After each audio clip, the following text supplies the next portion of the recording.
Hey guys, welcome back to my channel. In today's video, I'm going to show you how to withdraw money on Kalshi using a laptop. First, open the web browser on your laptop and go to the Kalshi website and log into your Kalshi account using your email and password. After login, look at the top corner of the screen, click on three dots. After that, click on account and security, click on transfers. Make sure you have available fund to withdraw. If money is still tied up in active trades, you need to wait until the trade are settled.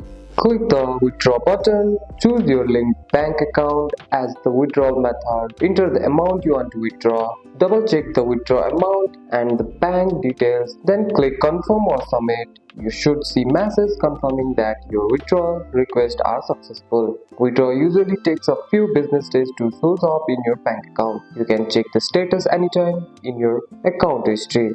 And that's it. That's all for today's video, guys. If you found this video helpful, drop a like and subscribe for more videos. Thanks for watching. See you in the next one.